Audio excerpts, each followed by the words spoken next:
Chapter 1. The Morning Post-it was the sort of Tuesday morning in St. Mary Mead that gave the impression nothing of consequence could possibly occur. The early May sunshine filtered through wispy clouds, casting gentle shadows across the village, green. Miss Jane Marple stood at her garden gate, pruning shears in hand, a wicker basket draped over one arm to collect the first of her spring roses. Her pale blue eyes, which so many dismissed as watery and vague with age, surveyed the quiet lane with quiet precision. The familiar clip-clop of Postman Perkins' bicycle came into earshot before the man himself appeared around the corner. Yes, sir, was notoriously punctual, a trait Miss Marple appreciated, as she had come to time her morning gardening to coincide with his delivery. There was something comforting in the rhythm of village life, where even the smallest variations could be noted and contemplated. "Good morning, Miss Marple," called Perkins, dismounting at her gate with practised ease. "Lovely day for your roses." "Indeed it is, Mr. Perkins, though I fear the late frost has affected my Lady Hillingdons. They're not nearly as robust as they were last year." Miss Marple's voice was gentle, but clear, the voice of someone who had spent a lifetime observing far more than she revealed. "Well, I've a good bit of post for you today." Perkins handed over 3 envelopes, including something from London by the look of it. Miss Marple thanked him, noting with interest the cream-coloured envelope bearing an unfamiliar hand. The postmark was indeed London, though from Chelsea rather than the Mayfair address, where her nephew Raymond West, the author, resided. She slipped the letters into her basket, deciding to enjoy them with her morning tea, rather than indulging her curiosity immediately. As Perkins pedalled away, Miss Marple caught sight of Colonel Bantry's Bentley motoring down the lane toward the village centre. The Colonel raised his hand in greeting as he passed, barely slowing. This was somewhat unusual. The Colonel typically stopped for a brief exchange about the weather or his wife's latest gardening committee plans. Miss Marple made a mental note of this small deviation from routine.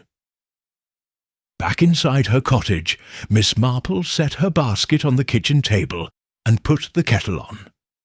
Her housekeeper, Cherry Baker, was due in half an hour, but Miss Marple preferred to prepare her own morning tea. There was a certain satisfaction in warming the pot just so, and measuring the precise amount of Darjeeling leaves. With tea steeping, she turned her attention to the post. The first envelope contained the quarterly, water bill, the second a church newsletter, the third, the mysterious London letter. She saved for last, slitting it open with a silver letter opener that had belonged to her mother.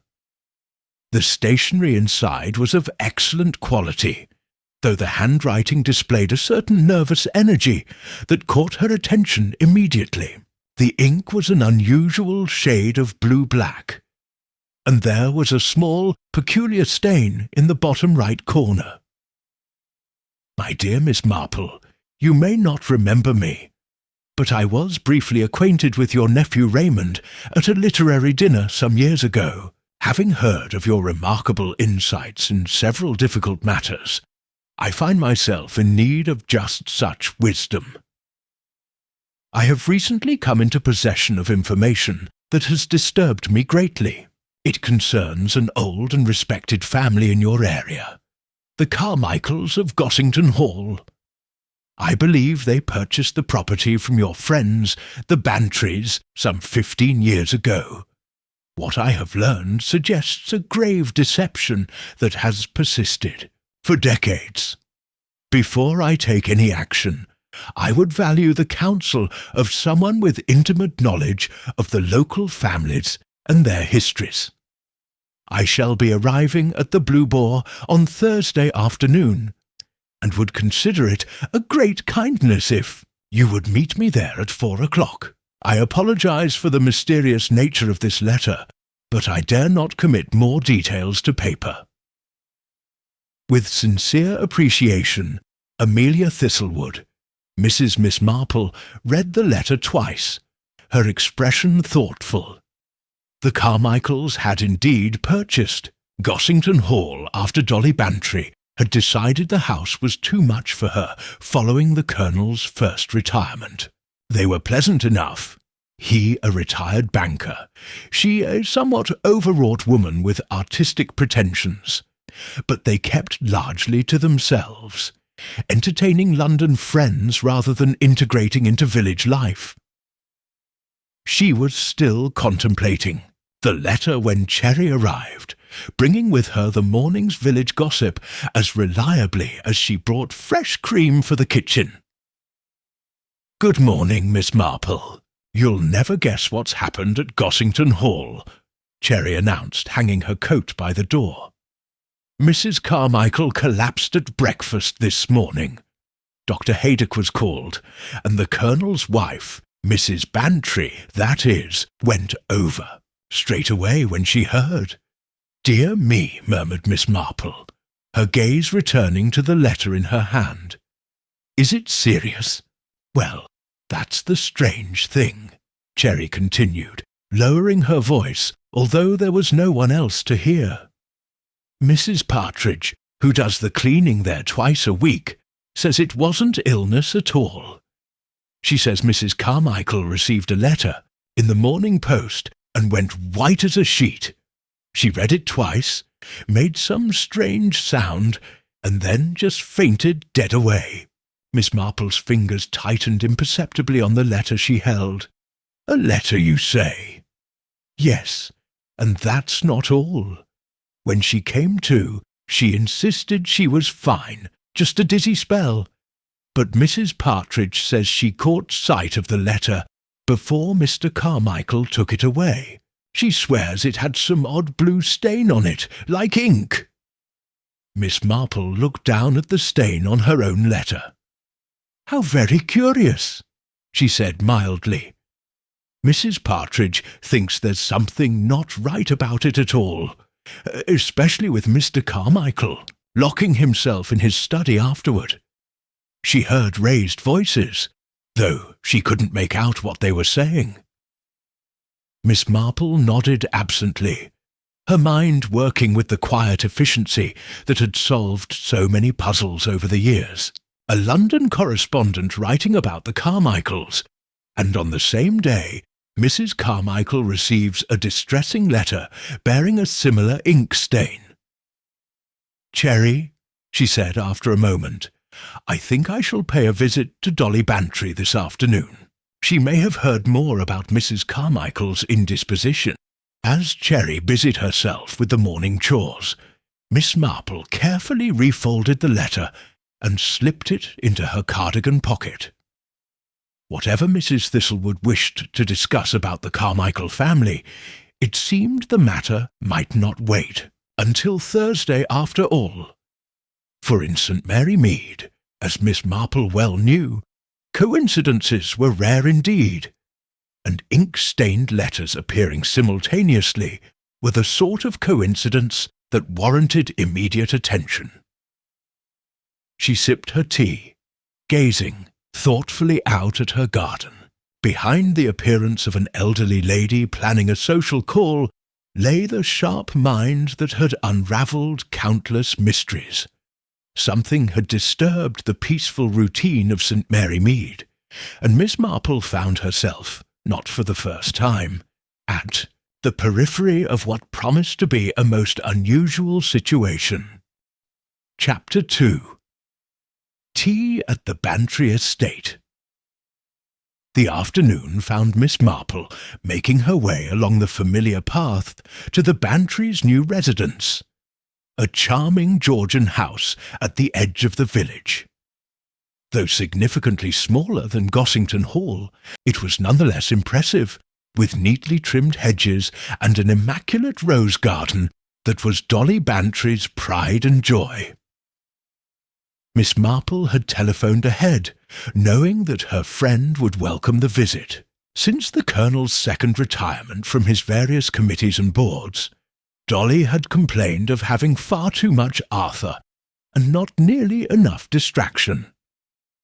The news of Mrs. Carmichael's fainting spell would certainly qualify as a distraction, of the most engrossing kind. "Jane, how delightful!" Dolly exclaimed as her parlour-maid showed Miss Marple into the drawing-room. "You've come at the perfect time. I've been positively bursting to tell someone about the morning's events." Miss Marple settled into a comfortable armchair as Mrs. Bantry poured tea. At 72, Dolly Bantry remained energetic, her hair now completely silver, but her eyes as bright and inquisitive as ever. "I understand there was some trouble at Gossington Hall," Miss Marple prompted gently, accepting a cup of Earl Grey. "Trouble? I should say so." Dolly leaned forward eagerly. "Margaret Carmichael collapsed at breakfast. Poor thing was white as a sheet when I arrived. Arthur thought I shouldn't interfere, of course, but I reminded him that Gossington was my home for 30 years, and one doesn't simply ignore a crisis in one's former house." "How very distressing," Miss Marple murmured. "And was Dr. Haydock able to determine the cause?"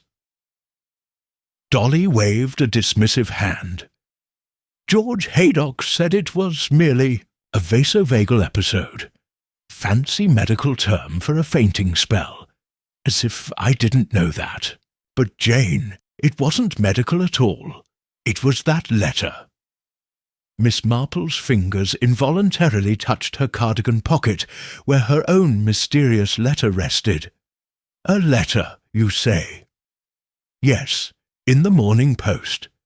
Margaret had just opened it when she went absolutely rigid. Herbert, that's Mr. Carmichael, tried to take it from her, but she clutched it to her chest before collapsing. Most dramatic." Dolly paused to select a cucumber sandwich. "When she came round, she insisted it was nothing, just the heat of the room. But it wasn't warm at all. In fact, Herbert keeps the breakfast room positively chilly." "And the letter?" Miss Marple inquired carefully. "That's the curious thing. By the time Margaret recovered, the letter had vanished. Herbert must have taken it while she was unconscious. When I tactfully inquired about it—" "Tactfully, Dolly?" Miss Marple raised an eyebrow. Mrs. Bantry had the grace to look slightly abashed. "Well, I may have mentioned that I noticed a letter seemed to have upset her. Herbert became quite short with me. Said it was merely an unexpected bill that had given Margaret a shock. But, Jane, I've never known anyone to faint over a bill, no matter how exorbitant." Miss Marple nodded thoughtfully. "Did you happen to notice anything unusual about this letter? Its appearance, perhaps?" "How extraordinary that you should ask. Yes, indeed.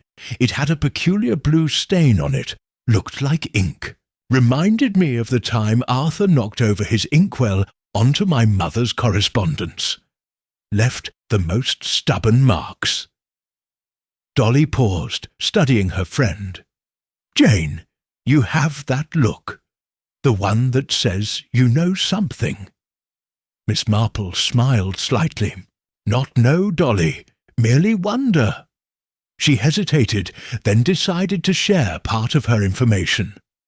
"I received a letter this morning as well, from London concerning the Carmichaels."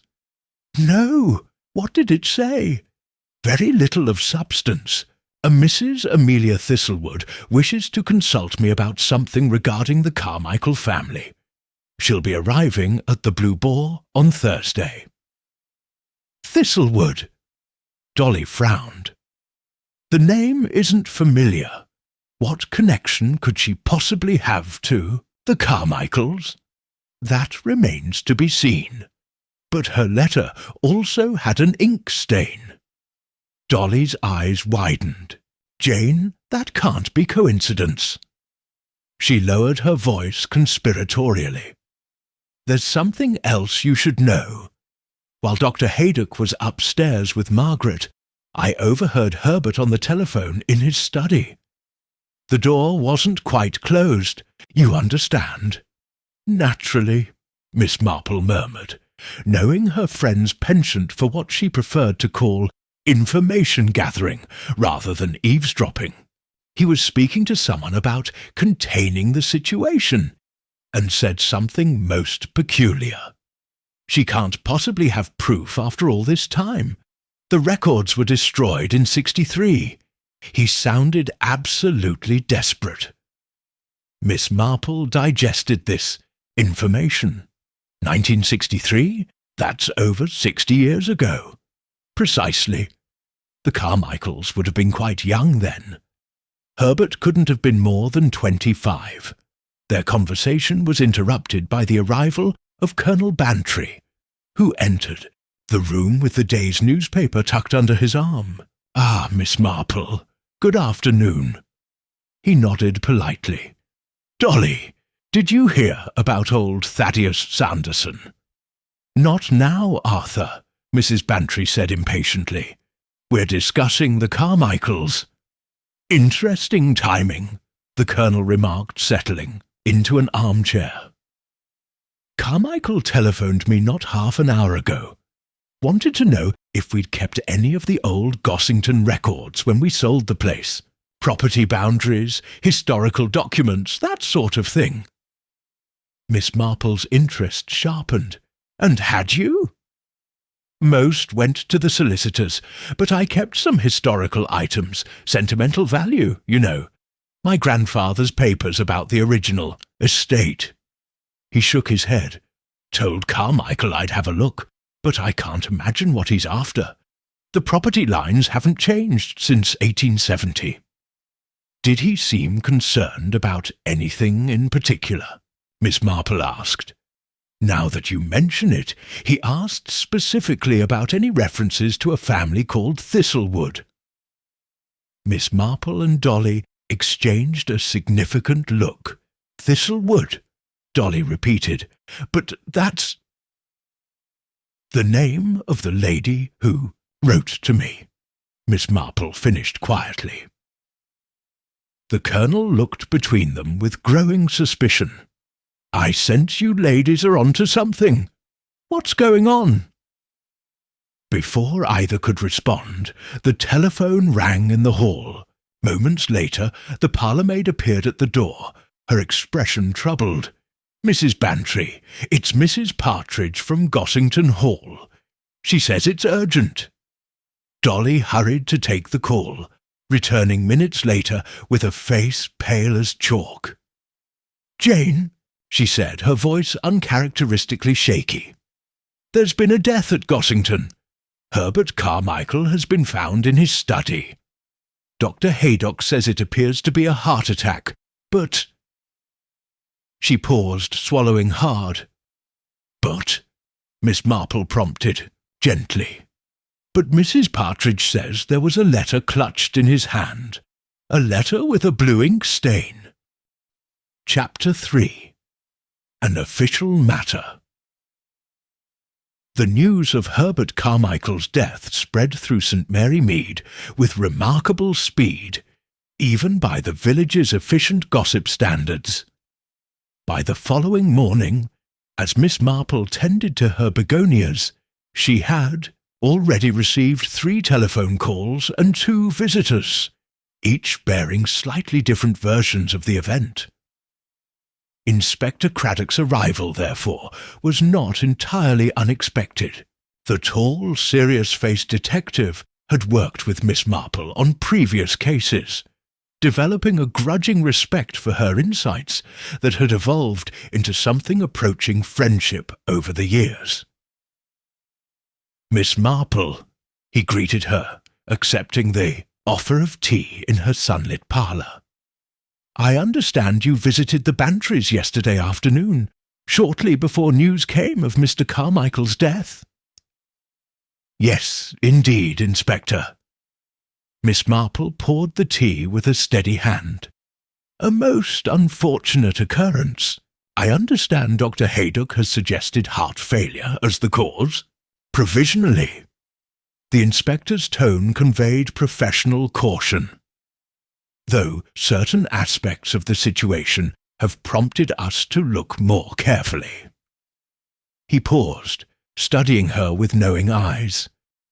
"Mrs. Bantry mentioned that you received a letter yesterday morning, one bearing a similar ink stain to correspondence found in the Carmichael household." Miss Marple smiled slightly. "Dolly has always been remarkably thorough when relaying information." She reached into her knitting bag and produced the letter. "I was planning to bring this to your attention today." Craddock read the letter carefully, his expression growing more troubled with each line. "Mrs. Amelia Thistlewood," he murmured. "The name appears in Mr. Carmichael's appointment book for next week, and Colonel Bantry reports that Carmichael specifically inquired about this family name in relation to old property records." "Most interesting," Miss Marple observed mildly, though her bright eyes registered the significance of this connection. "Mrs. Carmichael claims to know nothing of this Thistlewood woman, nor why her husband would be meeting her." Craddock returned. "Oh, the letter. She insists the letter that caused her distress yesterday morning was merely an unexpected tax notice." "Which would hardly explain her extreme reaction," Miss Marple noted. "Mrs. Partridge, the cleaning woman at Gossington, mentioned that Mr. Carmichael was found with a similar letter in his possession." "He was. The contents, however—" The inspector hesitated. "Were disturbing," Miss Marple suggested. "The letter was partially destroyed. It appears Mr. Carmichael attempted to burn it in the small fireplace in his study. Only a fragment remained intact, with that same distinctive ink stain." Craddock removed a small evidence bag from his pocket. Inside was a charred piece of stationery. Miss Marple adjusted her glasses to examine it through the plastic. Only a few lines were visible. Truth must be acknowledged. "The documents I have discovered in my late father's effects prove beyond question that the transaction of June 1963 was fraudulent. Unless proper restitution is made to the rest had been consumed by flames." "June 1963, Miss Marple murmured. "The same date Mrs. Bantry overheard mentioned in Mr. Carmichael's telephone conversation." Craddock raised an eyebrow. "Mrs. Bantry's talent for gathering information remains undiminished, I see." Miss Marple returned the evidence bag. "Inspector, I believe we should speak with Mrs. Carmichael. Something about this situation suggests she may know more than she's revealing." "My thoughts exactly. I've arranged to interview her again this afternoon."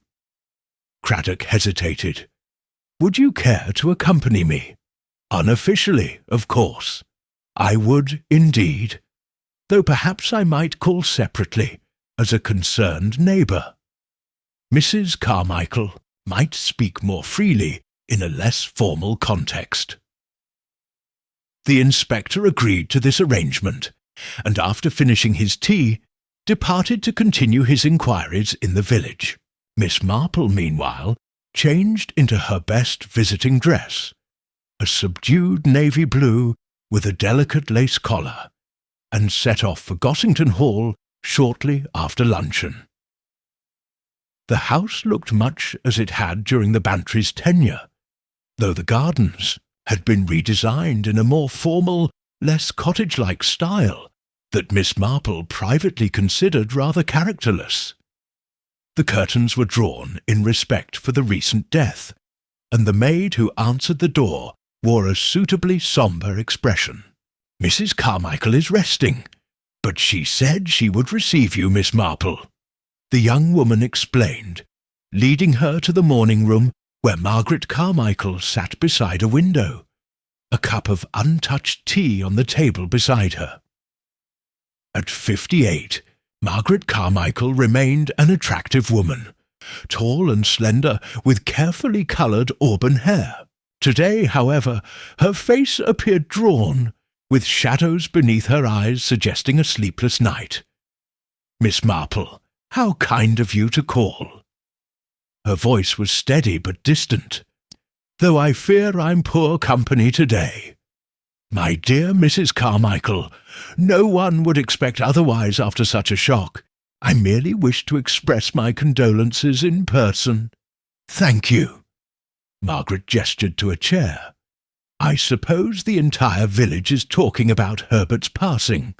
"People are naturally concerned," Miss Marple replied diplomatically. A bitter smile crossed Margaret's face. "Concerned, yes, and no doubt speculating wildly." She picked up her teacup, but set it down without drinking. "Inspector Craddock seems particularly interested in Herbert's correspondence." "The police must be thorough in sudden deaths," Miss Marple observed. "I understand your husband was in perfect health." "He suffered from mild hypertension, but nothing that suggested immediate danger." Margaret's fingers twisted her wedding ring. "The doctor believes the stress of certain business matters may have contributed to his heart failure." "Business matters can indeed be terribly worrying," Miss Marple agreed. After a thoughtful pause, she added, "I received a rather curious letter yesterday from a Mrs. Amelia Thistlewood. The name is unfamiliar to me, but she mentioned your family specifically." The change in Margaret Carmichael was immediate and striking. Her posture stiffened, and a flash of something, fear, anger, crossed her face before she composed herself. "Thistlewood," she repeated slowly. "I don't recall the name." It was, Miss Marple noted, not quite a denial of knowledge. "She mentioned some connection to Gossington Hall from before your time here." Margaret stood abruptly, moving to adjust a vase of flowers with unnecessary attention. Many people feel connections to old houses like this one. Local history enthusiasts, distant relatives of former servants. Herbert always found them rather tedious. The conversation was interrupted by the arrival of a young man, perhaps 30, with Herbert's square jaw, but Margaret's colouring. "Mother, Inspector Craddock has returned," he announced, giving Miss Marple a curious glance. "Miss Marple, this is my son Philip," Margaret said. "Philip, Miss Marple is a neighbour paying her respects." The young man nodded politely, but with obvious distraction. "Inspector Craddock is asking about father's appointment calendar and some woman called Thistlewood. Do you know anything about this?" Margaret's hand trembled slightly as she replaced a lily in the arrangement. "I've already told the inspector I know nothing of your father's business appointments." Philip's expression suggested scepticism, but he merely nodded. "He's waiting in father's study." As Margaret excused herself, Miss Marple also rose to depart, thanking her hostess for receiving her despite the difficult circumstances. On her way out, she passed Herbert Carmichael's study, where Inspector Craddock stood examining a leather-bound appointment book. Their eyes met briefly, and Miss Marple gave an almost imperceptible nod, conveying without words that she had observations to share. As she walked back through the gardens of Gossington Hall, her mind carefully sorted through the reactions, denials, and inconsistencies she had witnessed. Most telling of all, she reflected, was what Margaret Carmichael had not asked: who Amelia Thistlewood was, or what she might have wanted to discuss about the Carmichael family. For someone claiming no recognition of the name, it was a curious omission indeed. Chapter 4. The Vicarage Tea.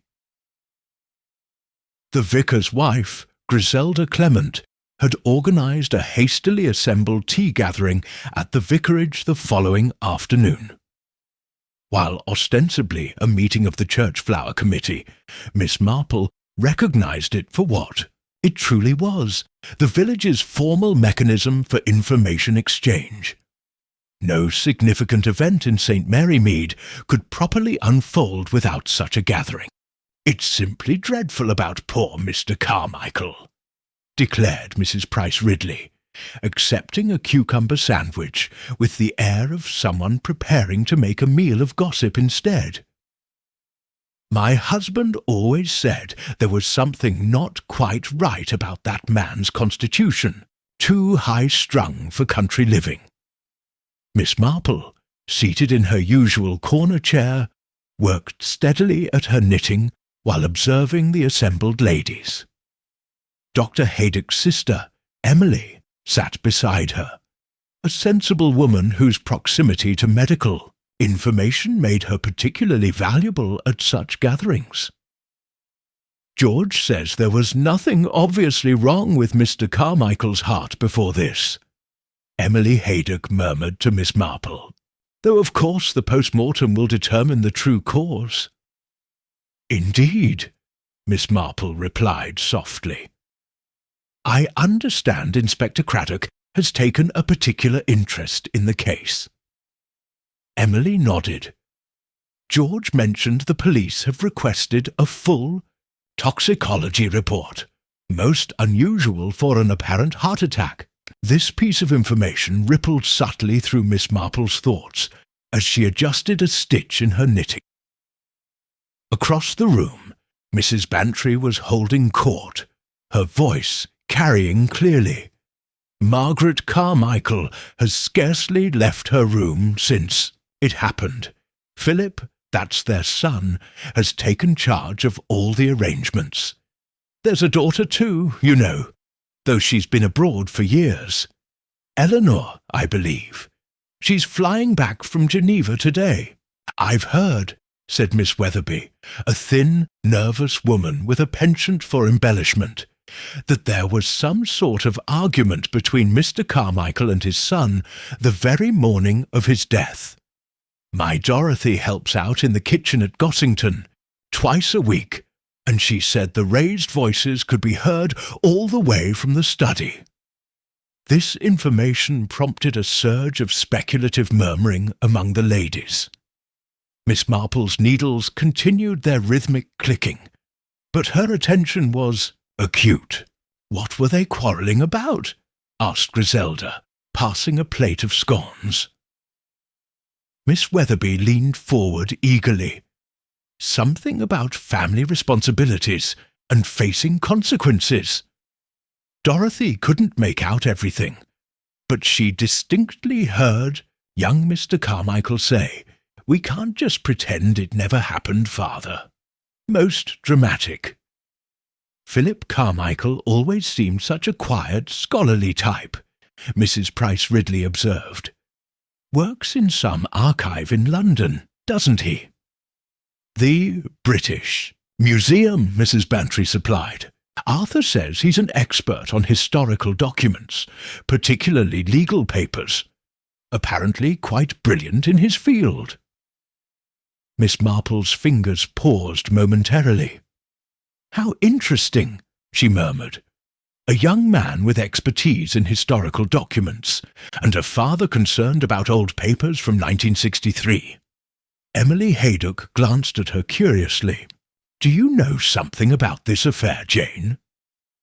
"Nothing definite," Miss Marple replied. "Merely making connections, as one does." The vicarage door opened, and Inspector Craddock appeared, looking somewhat uncomfortable at interrupting the ladies' gathering. Griselda promptly invited him to join them, an offer he accepted with the resigned air of a man who knew village customs must be observed, even amid official investigations. "I've just come from Gossington Hall," he explained, accepting tea. "Miss Eleanor Carmichael has arrived from Switzerland. I wondered if anyone here might know her well." A brief silence fell, broken by Mrs. Bantry. Eleanor was always something of a mystery, lived mostly in boarding schools, then went straight to university in Edinburgh. She's been working for some international organisation in Geneva for at least a decade. Human rights, I believe. She and her father were not close, Miss Weatherby added with meaningful emphasis. There was some terrible row when she finished university. She wanted to work for this rights organisation, but Herbert had planned for her to join his investment firm. I don't recall seeing her at village events more than a handful of times in all the years the Carmichaels have been at Gossington, Griselda contributed, though Margaret occasionally mentions her achievements, rather pointedly when certain mothers are bragging about their children. Inspector Craddock absorbed this information with professional interest. And what of Philip Carmichael? Was he closer to his father? "Oh, they presented a united front in public," Mrs. Price Ridley said dismissively. "But there's always been tension there. Herbert was a self-made man, banking and investments. He expected Philip to follow him into finance, but the boy chose academics instead. Still," Miss Marple observed quietly, "how interesting that Philip's expertise in historical documents might prove useful to his father's concerns about old records." The inspector's gaze sharpened. "Indeed, Miss Marple." The conversation might have continued in this vein had not the vicarage door opened once more to admit a striking woman in her early 30s. Tall and slender, with auburn hair cut in a sleek, professional style, she stood in the doorway with an air of restrained composure that nevertheless conveyed deep tension. "I apologize for interrupting," she said in a clear voice that held traces of an international accent. "I'm Eleanor Carmichael. The housekeeper said I might find Inspector Craddock here." The inspector rose immediately. "Miss Carmichael, I didn't expect you to seek me out so soon after your arrival. There are matters we need to discuss." Eleanor's gaze swept the room, taking in the assembled village ladies with a flicker of sardonic understanding. "Privately, if possible." "Of course." Craddock set down his teacup. "Ladies, if you'll excuse us." As they prepared to leave, Eleanor's eyes settled on Miss Marple. "You must be Miss Jane Marple. My mother mentioned you called yesterday." Miss Marple nodded gently. "I wish to offer my condolences." Something unreadable flickered in Eleanor's expression. "Perhaps we might speak later, Miss Marple. I understand you received a letter from Amelia Thistlewood." A ripple of interest passed through the room at this unexpected connection. "I did indeed," Miss Marple confirmed, "though I'm afraid she has yet to keep our appointment at the Blue Boar." "That's because she won't be coming." Eleanor's voice was flat. "Amelia Thistlewood died 3 days ago in London. The police are calling it suicide, but I don't believe it for a moment." She turned back to the startled inspector. "That's what we need to discuss, Inspector. I believe my father and Amelia Thistlewood were both murdered, and for the same reason." With this dramatic pronouncement hanging in the air, Eleanor and a visibly concerned Inspector Craddock departed, leaving the Vicarage Tea party in a state of stunned silence that lasted precisely 4 seconds before erupting into a frenzy of speculation. Miss Marple, however, remained thoughtful and quiet. She carefully placed her knitting in her bag and made her own excuses to leave. There was much to consider. The unexpected death of Mrs. Thistlewood, the mysterious documents from 1963, Philip's expertise in historical papers, and now Eleanor Carmichael's startling accusation. As she walked slowly home, Miss Marple was reminded of the case of young Tommy Simons, who had tried to conceal his grandmother's will after discovering it contained provisions he found objectionable. Family secrets had a way of resurfacing, no matter how deeply buried. And old documents, like old sins, often cast very long shadows indeed. Chapter 5. The Blue Stain. That evening, Miss Marple examined the letter from Amelia Thistlewood under her reading lamp. The telephone interrupted her contemplation. "Miss Marple, Inspector Craddock here. I wonder if I might call on you this evening. There have been some developments." 20 minutes later, the inspector sat in her parlour, looking grave. "Eleanor Carmichael has made extraordinary claims," he began. "She believes her father's death was not from natural causes." "And Mrs. Thistlewood?" Miss Marple inquired. "Is it true she died recently?" 3 days ago in her London flat. An apparent overdose with a suicide note. Yet Eleanor Carmichael disputes this conclusion quite vehemently.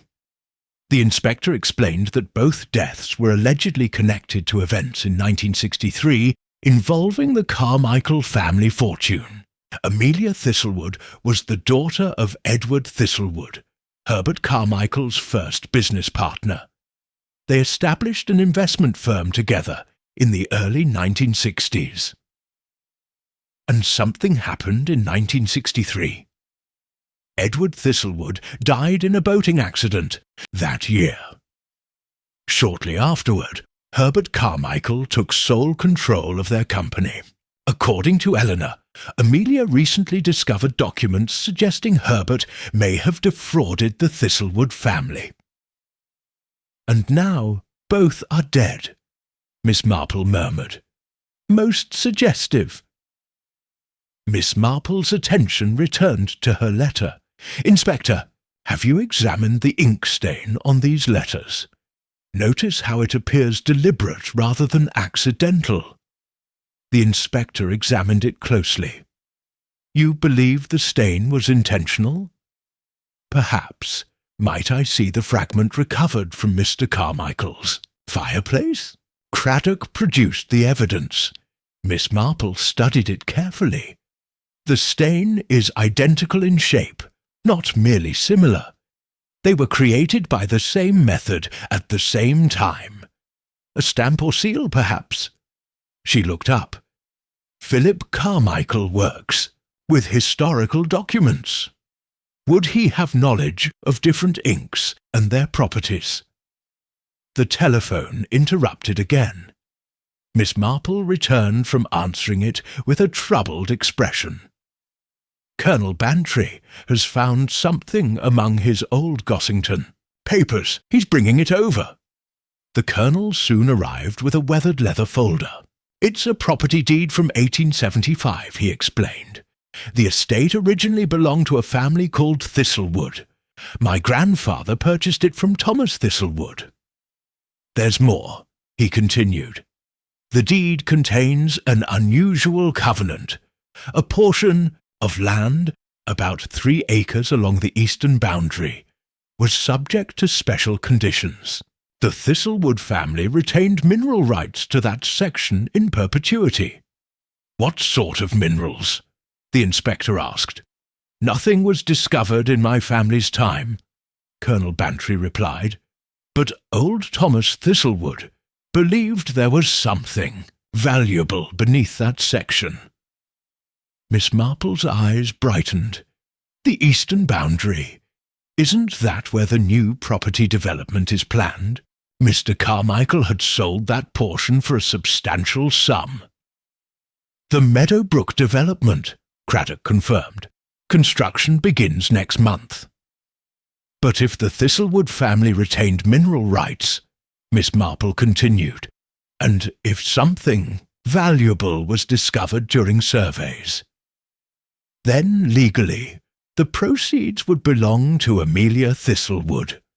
Craddock finished. That would certainly constitute a motive. But surely Herbert Carmichael would have investigated the property's history before selling it, Colonel Bantry asked. Perhaps that's precisely why he was so disturbed by Mrs. Thistlewood's letter, Miss Marple suggested. After they departed, Miss Marple returned to examining the letter. Something about the blue stain troubled her. She fetched a magnifying glass and studied the mark carefully. Under magnification, the edges revealed a subtle pattern, not an accidental ink drop, but a deliberate outline of a small seal or emblem, a heraldic design showing what appeared to be a mining pick crossed with another implement. As she reached for her telephone to call Inspector Craddock, a knock at her door interrupted her. Given the lateness of the hour, she approached cautiously. Philip Carmichael stood on her doorstep, his expression tense. Miss Marple, I understand you received a letter from Amelia Thistlewood. I need to see it immediately. Mr. Carmichael, this is rather an unusual request at such an hour. I apologize for the intrusion, but it's a matter of life and death. His voice lowered urgently. You're in danger. That letter, and particularly the mark on it, has already led to 2 deaths. Please, I can explain everything. Miss Marple hesitated only briefly before admitting him. As Philip Carmichael crossed her threshold, she noticed something that sent a small chill through her. A faint blue smudge on the cuff of his otherwise immaculate white shirt. Chapter 6. Family Secrets. Miss Marple led Philip Carmichael into her parlour, carefully positioning herself near the telephone. Though her manner remained composed, she took the precaution of leaving the front door slightly ajar. A small insurance that Cherry Baker would notice something amiss when she arrived for her morning duties. Now, Mr. Carmichael, she said with deceptive mildness, perhaps you might explain why my letter places me in danger. Philip sank into the chair opposite hers, running a hand through his dishevelled hair. The blue smudge on his cuff caught the lamplight. It's the seal, he said, his voice strained. The blue mark. It's the emblem of the Thistlewood Mining Trust. A family seal that hasn't been used in nearly 60 years. A mining emblem, Miss Marple confirmed. I noticed it under magnification. Philip looked up sharply.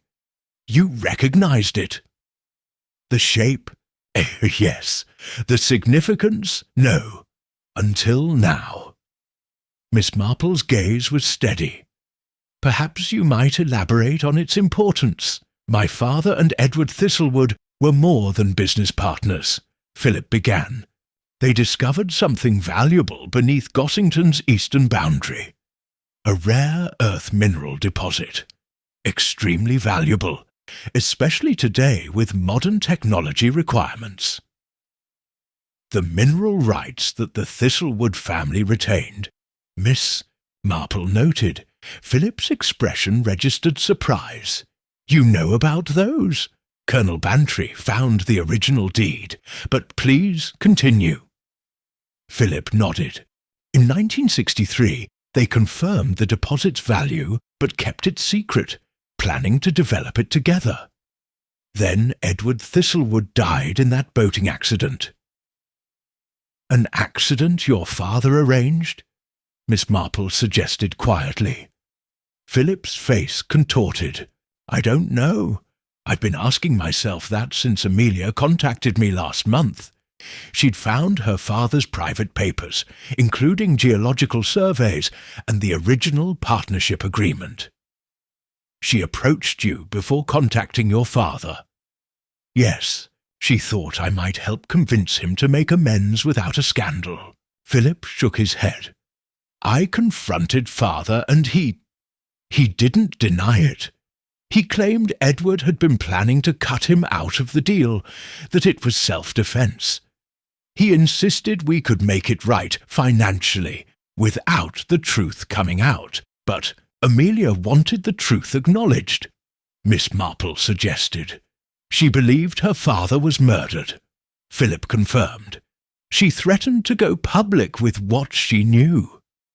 So she wrote to your father, with the Thistlewood seal as proof of her claims, and to me perhaps seeking an independent witness." Miss Marple studied him thoughtfully. "But why am I in danger, Mr. Carmichael?" "Because someone is silencing everyone connected to this matter. Father's death wasn't natural, I'm certain of it. And Amelia didn't commit suicide. She called me the night before she died, saying she had conclusive evidence proving father's guilt." "And you believe your mother is responsible?" Miss Marple asked gently. Philip looked startled. "My mother? No, she didn't even know about the mineral rights until this week. It's Eleanor." "Your sister?" Miss Marple's surprise seemed genuine. "A half-sister," Philip corrected. "Eleanor is Edward Thistlewood's daughter, not my father's. Mother had an affair with Edward before his death. Father discovered it and used it as leverage after Edward died.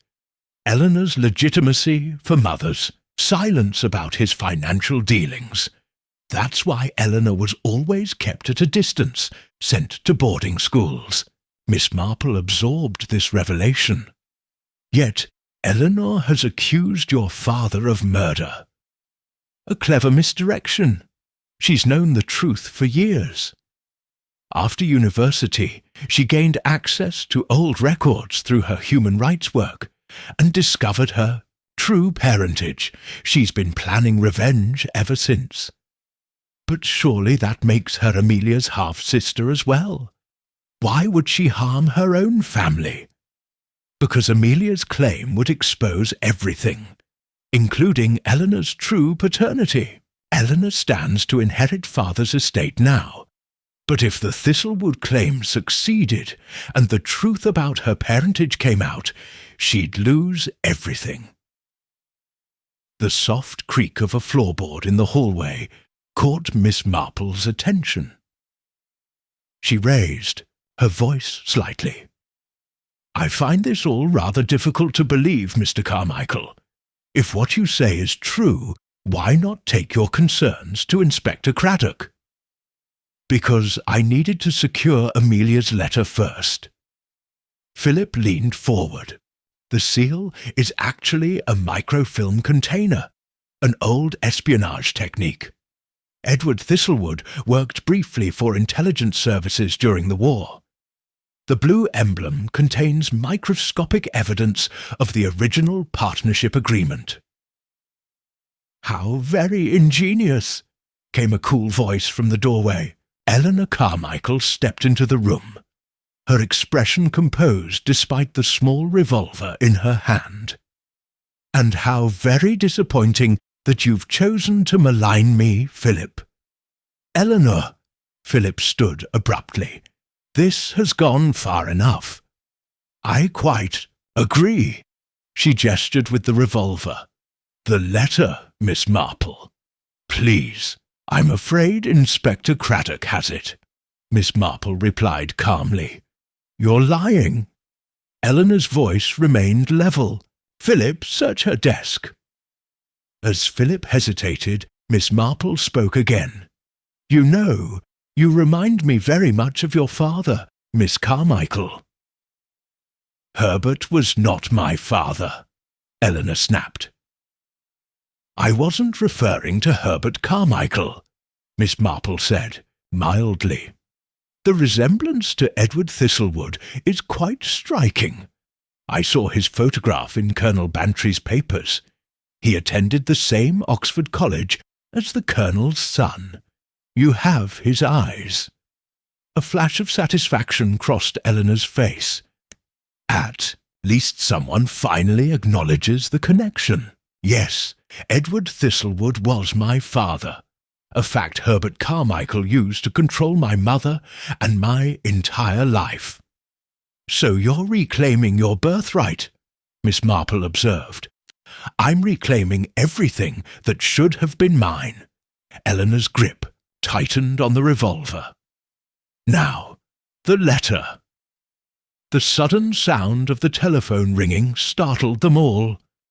Miss Marple made no move to answer it. "That would be Inspector Craddock," she said calmly. "I asked him to telephone at 10 o'clock precisely if he hadn't heard from me. He'll be rather concerned when I don't answer." Eleanor's composure wavered. "You're bluffing." "Am I?" Miss Marple smiled slightly. "I believe you'll find the inspector, and his constables are already outside. I recognized your footsteps in the hall some minutes ago, and signalled through the window while Philip was explaining the microfilm." As if on cue, a sharp knock came at the front door, followed by Inspector Craddock's authoritative voice. Chapter 7. An Unexpected Development. The scene at the police station the following morning was tense. Eleanor Carmichael sat rigidly in the interview room, her composed demeanour intact despite her arrest. Philip waited in a separate area, having given his statement about the events at Miss Marple's cottage. Inspector Craddock conferred with Miss Marple in his office, their voices low.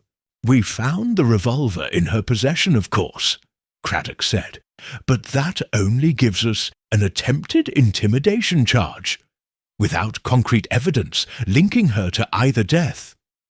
Have your forensic experts examined the letter seal?" Miss Marple asked. "Yes, Philip Carmichael was correct. There is microfilm concealed within the blue emblem. It contains a photographed document appearing to be a business agreement between Herbert Carmichael and Edward Thistlewood. Our technical team is working to enlarge and clarify it now." Miss Marple nodded thoughtfully. "And Mrs. Carmichael, how has she responded to these developments?" "She collapsed when informed of Eleanor's arrest. Dr. Haydock has prescribed mild sedatives. She's under observation at home." The inspector frowned. "Miss Marple, something about this case continues to trouble me. Eleanor's motive seems clear enough, but—" He was interrupted by a knock.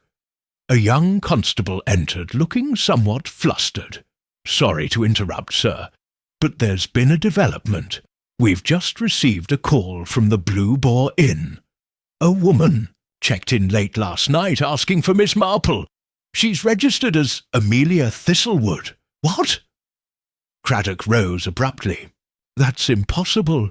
Amelia Thistlewood is dead." "Apparently not, sir.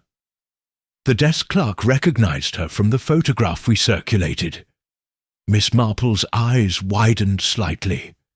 "Most interesting. The appointment in my letter was for today at 4 o'clock. I've dispatched officers to bring her in immediately," the constable added. "No," Craddock decided.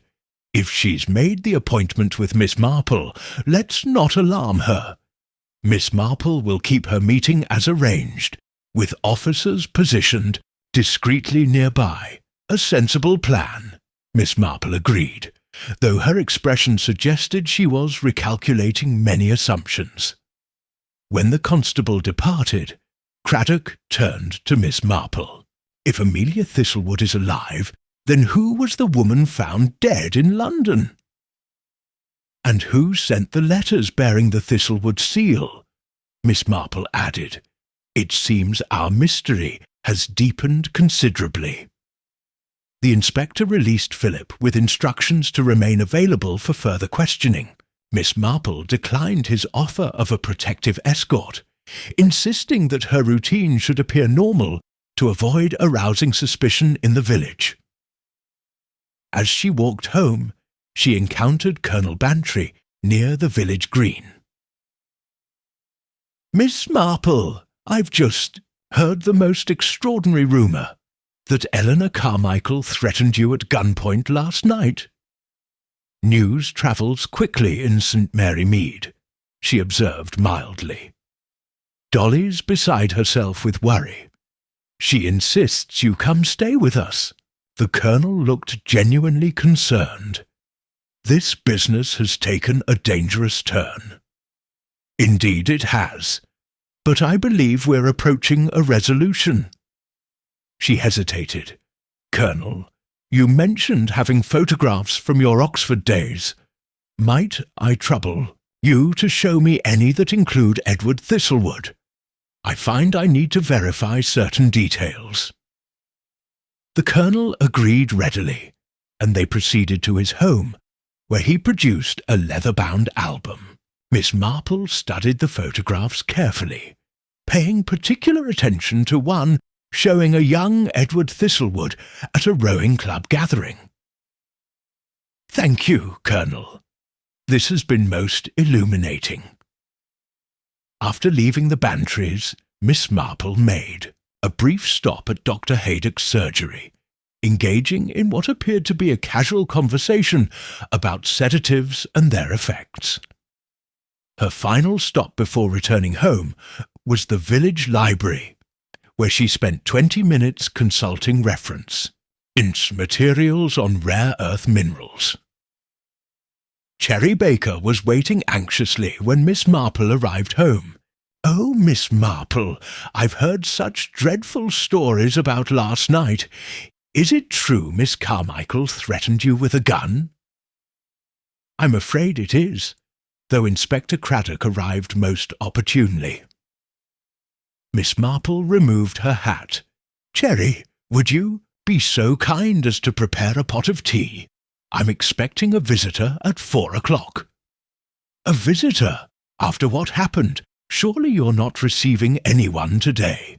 This particular appointment is rather important." Miss Marple's expression was serene but determined.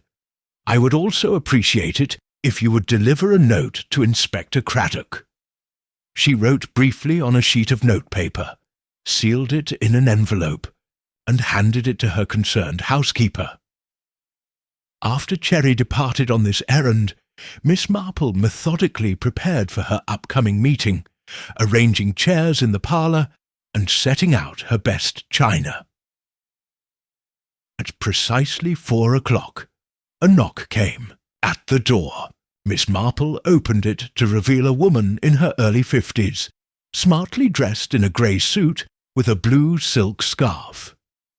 Her auburn hair showed traces of silver, and her self-assured bearing suggested someone accustomed to professional respect. "Miss Marple, I'm Amelia Thistlewood. Thank you for seeing me despite the unusual circumstances." "Not at all. Please come in, Mrs. Thistlewood. I've been most eager to meet you." As they settled in the parlour, Miss Marple poured tea with a steady hand. "I must say, there's been considerable confusion regarding your situation. Inspector Craddock was under the impression that you had died in London several days ago. A deliberate misunderstanding," Amelia replied calmly. "When I discovered someone had broken into my London flat, I thought it prudent to create the impression of my death while I continued my investigation." "A most ingenious strategy," Miss Marple commented, "though it must have required considerable planning and assistance. I've spent my career as a solicitor specializing in financial fraud cases. One develops useful connections." Amelia's expression hardened. When I discovered evidence suggesting Herbert Carmichael's involvement in my father's death, I knew confronting him directly would be dangerous. So you sent the letters with the distinctive seal. A calculated risk. I needed to gauge reactions. Amelia leaned forward. Miss Marple, I believe you've pieced together elements of this mystery. I'd be most interested in hearing your conclusions. Miss Marple nodded thoughtfully, setting down her teacup. I believe I have. But before we proceed, there's something I must know. The woman who died in your London flat, who was she? A shadow crossed Amelia's face. My assistant, Angela Rivers. She was helping me document the evidence. Her voice tightened with controlled grief. She was using my flat while I established alternate accommodations. Her death was no suicide. I'm very sorry, Miss Marple said gently. And I fear there is more tragedy to come unless we act quickly. Mrs. Thistlewood, I believe I know who is responsible for these deaths, and why. Amelia's eyes widened slightly. You've determined this already. Sometimes recognizing the pattern of human behavior is more revealing than any physical evidence, Miss Marple replied. And this particular pattern is one I've observed before. From outside the window came the faint sound of footsteps on the garden path. Miss Marple glanced at the clock. Ah, she said quietly. Right on time. Chapter 8. A Test of Character. The knock at the door was gentle but assured. Miss Marple exchanged a meaningful glance with Amelia Thistlewood before rising to answer it. Margaret Carmichael stood on the threshold, her elegant appearance somewhat undermined by the strain evident in her face. She clutched a small handbag tightly. Mrs. Carmichael, Miss Marple greeted her. How kind of you to call. Please, come in. Margaret stepped inside, hesitating when she spotted Amelia in the parlour. I didn't realize you had company. Mrs. Thistlewood arrived for our scheduled appointment, Miss Marple explained calmly. Perhaps you'd care to join us. I believe you have matters to discuss. The colour drained from Margaret's face as she studied Amelia. Thistlewood? But that's impossible. You're not dead, as you had intended, Amelia finished coolly. A fact that appears to distress you considerably, Mrs. Carmichael. Margaret's composure faltered briefly before she straightened her shoulders. I don't know what you mean. I came to thank Miss Marple for her help with Eleanor. The inspector told me what happened last night. Please, sit down. Miss Marple indicated a chair positioned so that Margaret would face both her and Amelia. I've just made fresh tea. Margaret sat reluctantly, placing her handbag in her lap. Her hands trembled slightly as Miss Marple poured her tea. Mrs. Carmichael, Miss Marple began conversationally, I've been thinking about your reaction when I mentioned Mrs. Thistlewood's letter during my visit to Gossington. You didn't ask who she was or what she wanted, which struck me as curious for someone claiming no recognition of the name. I was distressed about Herbert's death, Margaret replied stiffly. I hardly recall our conversation. Yet you recognized the name just now, Amelia observed, enough to be shocked by my presence. Eleanor mentioned you, Margaret countered. She said you'd accused Herbert of wrongdoing. Miss Marple nodded thoughtfully. Colonel Bantry was kind enough to show me some photographs today. Unincluded Edward Thistlewood during his Oxford days. He was quite handsome. Eleanor resembles him remarkably. Margaret's fingers tightened around her teacup. What are you implying? Nothing that isn't already known, Miss Marple said gently. Eleanor is Edward Thistlewood's daughter, your daughter with Edward, born after his death. A tense silence filled the room. Finally, Margaret spoke, her voice barely audible. Herbert knew. He used it to control me for decades. And to justify taking control of the Thistlewood share. Of the business, Amelia added. My father's company, his legacy, all of it stolen while my mother and I were left with nothing. Herbert said it was fair compensation. Margaret's voice hardened. Edward had betrayed him, both professionally and personally. The company would have failed without Herbert's management. That doesn't justify murder, Amelia said coldly. Herbert always insisted it was an accident, Margaret replied. The boat capsized during an argument. He couldn't save Edward. Miss Marple observed her carefully. When did you discover the truth about the mineral rights, Mrs. Carmichael? Margaret looked startled. What? The mineral rights that the Thistlewood family retained to the eastern portion of Gossington Hall, Miss Marple clarified. The land your husband recently sold for development. I know nothing about mineral rights, Margaret insisted. That surprises me, Miss Marple commented. Since the geological survey revealing the rare earth deposit was conducted 6 months ago, Mr. Carmichael could hardly have kept such a significant discovery from you, particularly given its financial implications. Margaret's expression wavered. There may have been something. Herbert handled all financial matters. Yet the Meadowbrook development contract bears your signature as well, Amelia noted, as joint owner of Gossington Hall. Margaret's composure cracked further. What do you want from me? Herbert is dead. Eleanor is in custody. Haven't we all suffered enough? Angela Rivers is also dead, Amelia said sharply. My assistant murdered in my London flat to silence her, and me, had I been there. I had nothing to do with that, Margaret protested. No, Miss Marple agreed quietly. I believe that was Philip's work. Both women turned to her in surprise. Philip? Margaret whispered. That's absurd. My son would never. Your son discovered the mineral deposits during the preliminary development survey, Miss Marple continued.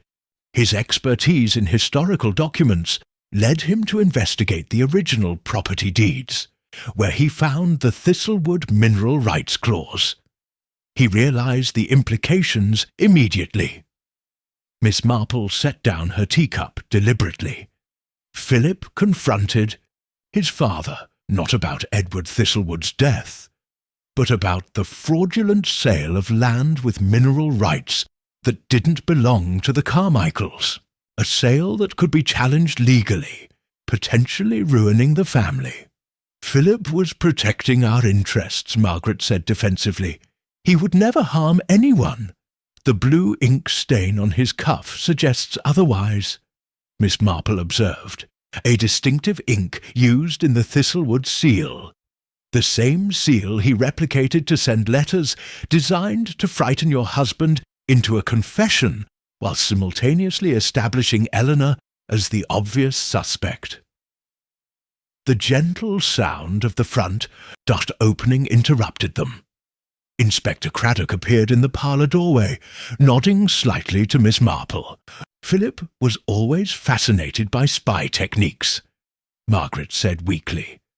The microfilm in the seal, that would appeal to him. Indeed, Miss Marple agreed. Philip created the letters, then cultivated Amelia's assistant Angela, who unwittingly provided the information he needed. When she realized his true intentions, he silenced her permanently. Then Herbert confronted Philip with his suspicions, Amelia continued. understanding dawning in her eyes. And Philip eliminated his father as well, while cleverly laying groundwork to implicate Eleanor, Miss Marple concluded, her parentage, her resentment, her human rights work providing perfect motivation. "No," Margaret whispered, tears welling in her eyes. "You can't possibly prove any of this." "On the contrary," Inspector Craddock interjected, "based on Miss Marple's note this morning, we obtained a warrant to search Philip's London flat. We found printing equipment, the specially formulated blue, ink, and detailed research on both Edward Thistlewood and Amelia, as well as medication matching what was found in Herbert Carmichael's system," came Philip's voice from the hallway. He stepped into view behind Craddock, flanked by 2 constables, his expression cold. "How very thorough of you, Miss Marple." "Philip!" Margaret half rose, her face stricken. "Tell them it isn't true." Philip's gaze remained fixed on Miss Marple. "You knew from the blue ink, didn't you? Such a small detail. Or small details often reveal the largest truths," Miss Marple replied gently. "Just as your concern for securing the letter, rather than reporting your supposed suspicions, revealed your true purpose in visiting me." Philip's laugh held no humour, and now the great detective has solved everything, except one detail. His hand moved suddenly toward his jacket pocket. "I wouldn't," Craddock warned sharply, as the constables tensed.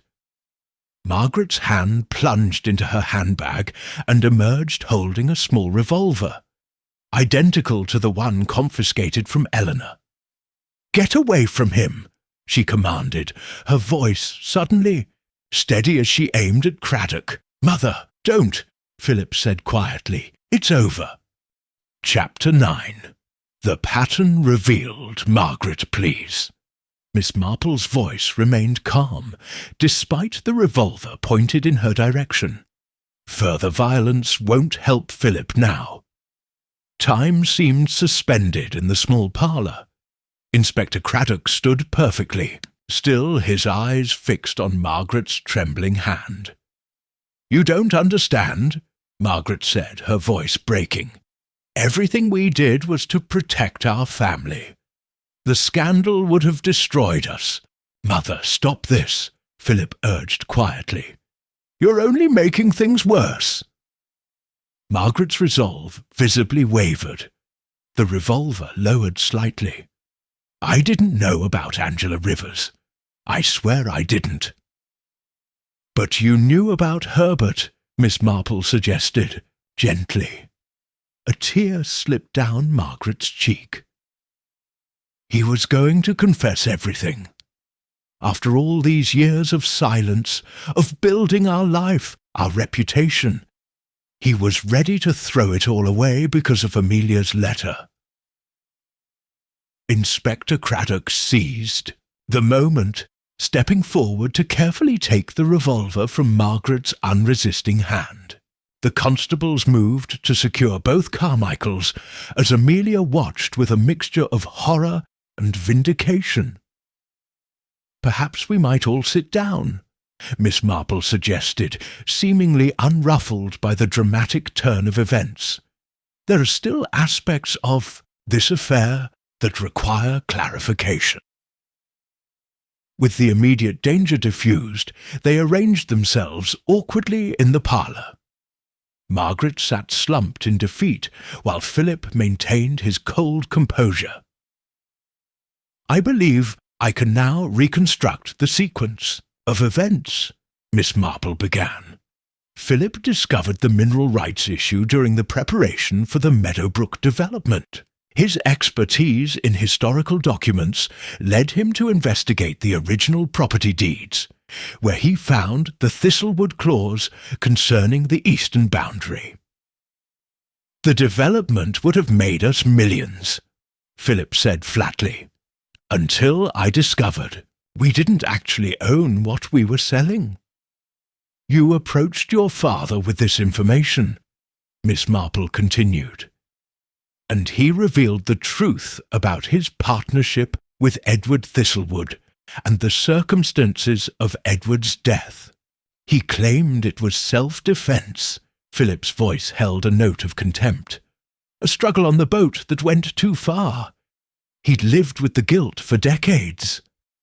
Yet rather than make amends, Amelia interjected, he concealed his crime and stole my father's share of the business. Herbert provided for Edward's widow, Margaret defended weakly. A generous settlement. A fraction of what was rightfully hers, Amelia countered. Miss Marple nodded thoughtfully. When Philip learned about Amelia Thistlewood's existence, he realized she might have legal claim not only to the mineral rights, but potentially to a significant portion of the Carmichael fortune. This presented an insurmountable problem. Suggested we settle with her privately, Margaret whispered. But Philip said it was too risky. She would want the truth acknowledged publicly. So Philip formulated a plan, Miss Marple continued. He would eliminate both threats, Amelia and his father, whose guilt might lead him to confess. But he needed a scapegoat. Eleanor, Inspector Craddock said, the perfect suspect, with motive and opportunity. Precisely, Miss Marple agreed. Philip created the letters with the distinctive Thistlewood seal, which he had researched through historical records, and sent them to create a pattern of harassment that would later implicate Eleanor. He contacted me as well, Amelia revealed, posing as a concerned anonymous source, offering information about Herbert's involvement in my father's death. He gained Angela's trust and accessed my flat. Where he intended to eliminate you, Miss Ewe, Marple concluded, but found your assistant instead. Philip remained silent, his expression unreadable. What I don't understand, Craddock interjected, is how Herbert Carmichael died. The autopsy showed heart failure, but you mentioned medication. A particular preparation that induces symptoms identical to cardiac arrest, Miss Marple explained. I consulted Dr. Haydock about it this afternoon. The compound is nearly undetectable unless specifically tested for. And Herbert's reaction to the letter? Amelia asked. Genuine, Miss Marple confirmed. Philip ensured his father received a letter that appeared to come from you, creating the perfect opportunity to administer the drug during the resulting distress. Margaret sobbed quietly. I knew something was wrong. Herbert had been acting strangely for days. After he received that letter and collapsed, I found him trying to burn it. He told me everything about Edward, about Eleanor's true parentage, and about the mineral rights, Miss Marple prompted. Margaret nodded reluctantly. He said we needed to make things right, that he couldn't live with another deception. Her voice hardened. After everything I'd sacrificed, everything I'd endured, he was ready to throw it all away for his conscience. So you helped Philip silence him, Inspector Craddock concluded. I gave him his heart medication, Margaret whispered. At least, I thought it was his medication. Philip had replaced it. I didn't know until afterward when Philip explained what he'd done. By then, it was too late. Philip finally broke his silence. We would have succeeded if not for one miscalculation. Amelia Thistlewood's suspicious nature led her to create a decoy. Every other aspect of the plan was flawless. Hardly flawless, Miss Marple corrected gently. You overlooked several critical details. The blue ink stain on your cuff, for one. Your excessive interest in securing my letter rather than reporting your concerns. Most significantly, you underestimated Eleanor's intelligence.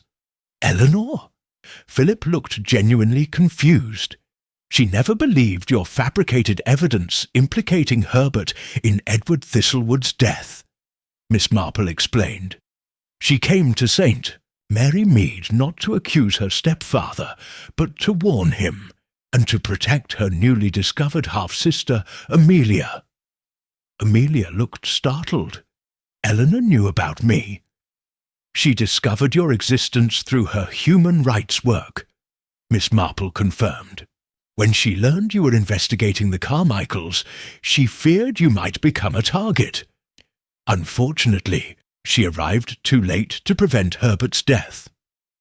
So her threats against you were, Craddock began. A performance for Philip's benefit. Miss Marple smiled slightly. Eleanor suspected him from the beginning but lacked proof. By appearing to be exactly the vengeful daughter he had cast her as, she hoped to draw him out. And she succeeded, the inspector acknowledged, though at considerable risk to herself. As the constables prepared to escort the Carmichaels away, Philip paused at the doorway.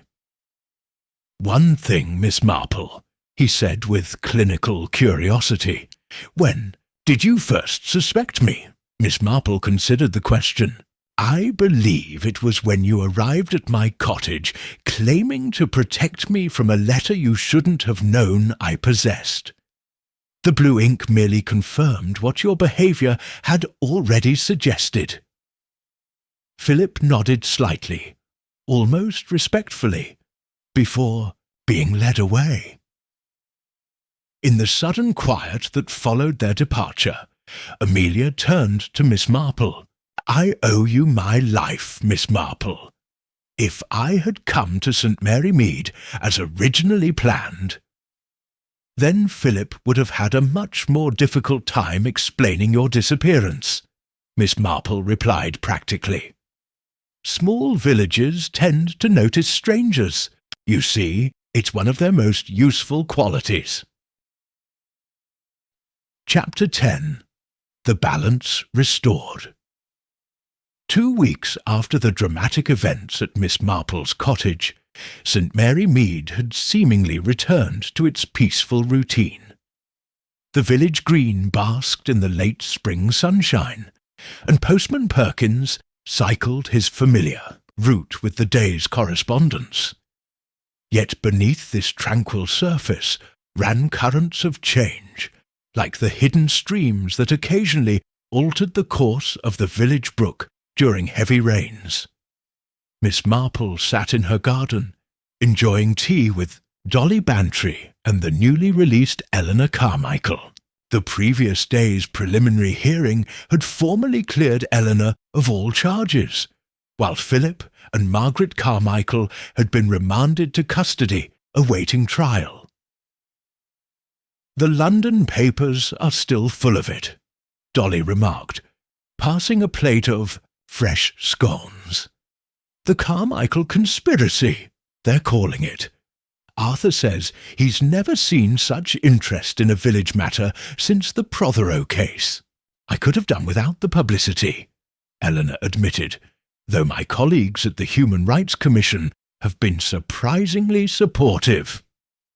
She looked more relaxed than Miss Marple had yet seen her, the defensive tension gone from her shoulders. "And Gossington Hall?" Miss Marple inquired. "Have you decided what will become of it?" "Amelia and I are discussing options," Eleanor replied. "The property technically belongs to neither of us at present, given the legal complications. But once the mineral rights issue is resolved and the estate settled, we hope to make a decision together." "As sisters should," Miss Marple observed with quiet approval. Eleanor smiled. "It's strange to think I spent years researching my father's death, never realizing I had family still living. When I discovered Amelia's existence through my work, it seemed like providence. Yet you never revealed yourself to her directly, Miss Marple noted. I was cautious, Eleanor acknowledged. I wanted to understand her intentions first. When I realized she was investigating the Carmichaels, I feared what might happen. Herbert was capable of desperate acts when cornered. As was Philip, Dolly added with a shudder. To think of him calculating those murders so coldly. He always seemed such a scholarly, harmless sort of young man. That is often the most effective. Disguise, Miss Marple commented. People rarely suspect those who appear conventional and respectable. I'm reminded of young Percival Blenkinsop, who managed his uncle's accounts for years before anyone realized he had systematically embezzled nearly £17,000. The garden gate opened to admit Inspector Craddock, who joined them, with the air of a man bringing significant news. The geological survey results have been officially released, he announced after accepting a cup of tea. The rare earth mineral deposit at Gossington is even more substantial than initially believed, quite valuable for electronics manufacturing, apparently. Which confirms the motive, Eleanor said. Philip couldn't allow such a fortune to slip away, especially to a previously unknown Thistlewood heir. The prosecution believes it's a very strong case, Craddock agreed. Philip's methodical nature worked against him in the end. We found detailed notes in his London flat, contingency plans, research on undetectable poisons, even drafts of the letters he sent. And Margaret? Miss Marple asked quietly.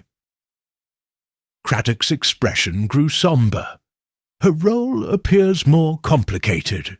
She maintains she didn't know about Philip's plan to murder Amelia or her assistant, though she admits to helping administer the drug that killed her husband. She was protecting the life she had constructed, Miss Marple observed. After decades of living with Herbert's secret, the prospect of public disgrace was unthinkable to her. The human capacity for self-justification is remarkable, Eleanor said. Margaret probably convinced herself she was acting to preserve the family legacy, rather than committing murder. A comfortable silence fell as they contemplated this observation.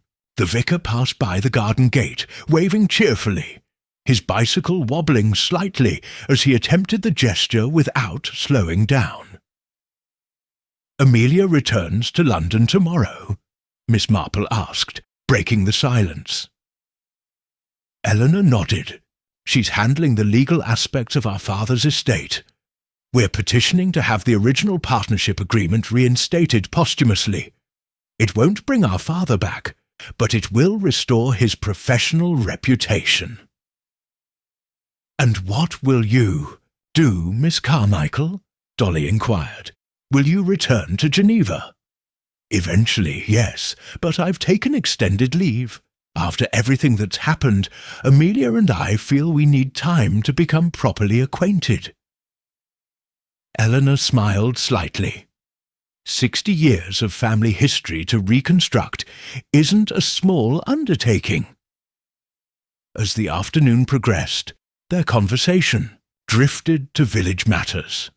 The upcoming flower show, Reverend Clement's new sermon series, Dr. Haydock's planned holiday in Scotland.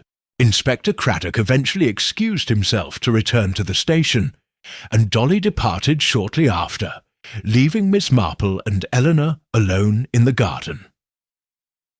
"There's something I've been meaning to ask you," Eleanor said, her expression thoughtful. "How did you know to trust me?" "When I arrived at the vicarage making accusations, then later appeared to threaten you, what made you see through the performance?" Miss Marple's eyes twinkled. "Your concern was genuine. even if your methods were theatrical. You see, when truly vengeful people speak of justice, there's a particular quality to their expression, a certain satisfaction in retribution. You showed only sadness and determination. Eleanor considered this. You're remarkably perceptive, Miss Marple. St. Mary Mead is fortunate to have you. Oh, I'm just an observant old woman, Miss Marple demurred. One sees so many patterns of human behaviour over the years.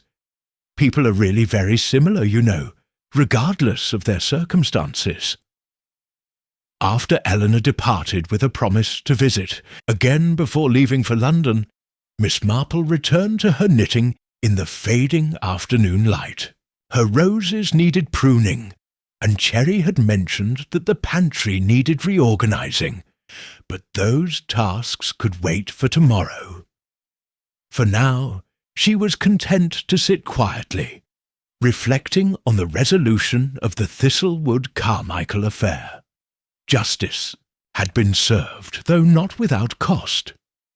2 innocent lives had been lost, others forever altered.